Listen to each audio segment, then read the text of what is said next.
Well, I'd be remiss. People have asked me about my opinion with that if I didn't record a review for this. Let's just get into it. Rob Zombie's The Munsters. Let's go.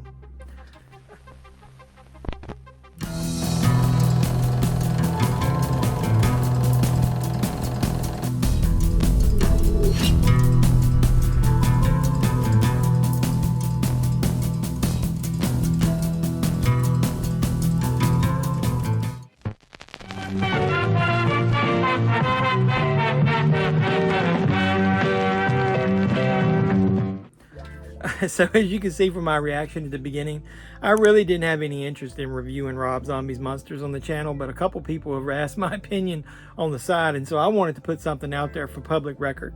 So as you can tell, I really didn't like the Munsters at all. I know some people liked it because of the nostalgia and the feel, the campiness of it or whatever, but I think they went overboard on that. So I've used this joke before, and I'm not really joking when I say this time. You know, the Mythbusters proved that in real life you can take a turd, a real turd. I'm talking like shit, like a real turd, and you can polish it. I need to take this and make a shiny mud ball out of it. Now this is lion poop. This movie is such a pile of shit that there's not enough turd polish in the history of the universe that can make this thing good, to me, in my opinion. And nostalgia is one thing. I love the original Munsters, but there's probably a reason that those things are like 25 minutes long. They overstay their welcome. The joke needs to come and go quickly. It doesn't need to linger, and this thing lingers way too long.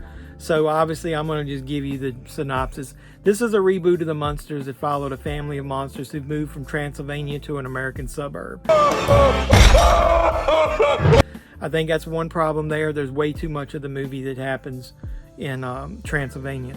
So this movie is obviously written and directed by Rob Zombie, and I was very disappointed once I watched it, knowing how big of a fan Rob Zombie is of the Munsters. This dude is like a super uber fan of Universal Monsters, the Munsters, everything like that. So to have him come in with this movie like this, either way. So the movie star Sheri Moon Zombie is Lily. That's your number one problem. She's seen most of the movie to be reading the stuff off of cue cards, and then the way that she presented her lines, her vocalized it, was nerve-wracking every single time she talked. I couldn't stand the presentation of Lily at all. She looked good, but everything about her, the rest of her, was trash. Daniel Phillips is Herman, and he also plays Zobo and I think a couple of other characters in it. I think he's miscast here. He needs to quit casting his friends. The guy does not play a believable Herman Munster. To me, what made Herman likable in the original show was he was a monster of a man. He looked bulky. He could seem scary at sometimes. He was really, really boisterous, but he had a goofy smirk on his face, and he was lovable. He seemed like he had heart. None of that exists. This is a cartoon character version of Herman Munster. All of the likability of the original character played by Fred Gwynne is gone.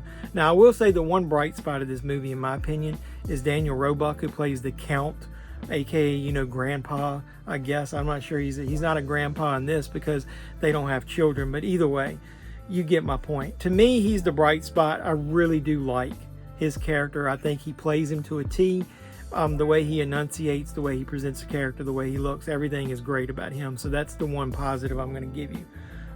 There are also another couple cameos in there that I liked. Cassandra Peterson, aka Elvira, played a character in the movie. I really liked her for the few minutes you see her. I think if they had used her a little more, maybe it would have helped. But the main problem with this thing is the story. It's boring.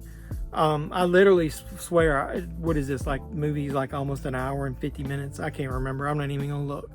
I don't remember laughing one time. I might have grinned a couple times. I think Rob Zombie put all of his effort in the way this movie looked, the style and sound design and all that kind of stuff, the music. He didn't put an ounce of effort into the story. It's boring. It's not funny. It doesn't have any, sight gags, pratfalls, anything like the original show. At least the ones that are in there were not funny to me. It was just boring. I remember looking at the clock multiple times with this going, is this ever going to end?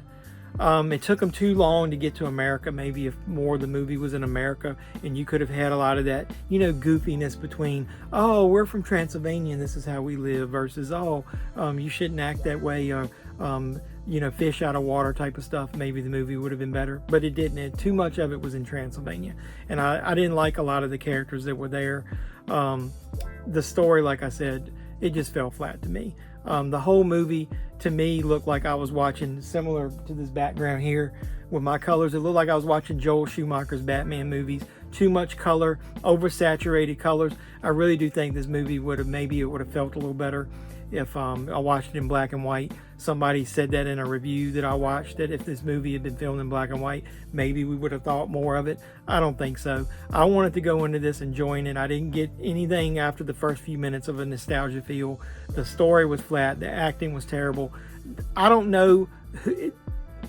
I would like for somebody who really liked this movie to sit down and maybe try to explain to me, but I don't know if I'd have enough patience in it, because I just hated this movie. This movie gets the hot garbage rating. I haven't given one of those in a while. This movie's fucking hot garbage. I'm not gonna watch it again. I'll watch the old TV show, the whole series back to back, before I'll sit down and watch this piece of trash again. So Rob Zombie, you suck. Stick with traditional horror movies. Go make your version of a Texas Chainsaw Massacre movie, or reboot Nightmare on Elm Street. Something you can put an edge to. Stay away from this movie. Run away! Run away! Run away! Stay away from the Munsters. Stay away from family comedies. You do not know how to write family comedy. Hey, I feel a little bit better. I got all that off my chest. So hopefully Halloween Ends won't make me as toxic as this. But so I guess I'll just end this by saying like, comment, subscribe, share, do all the normal YouTube stuff. Like I said, I do feel better. It's like a weight off my chest. I was able to vent about this. So what did you think of the movie? Put it in the comments down below. If you liked it, put a fucking dissertation in the comments and let me know all the things I'm wrong, because I'd like to know, to see if anybody can sway my opinion to change it. I don't think it's going to happen. So until next time, boys and girls, this is JeffMan316, your pop culture reporter, signing out, saying, you guys be safe out there. Well, now what?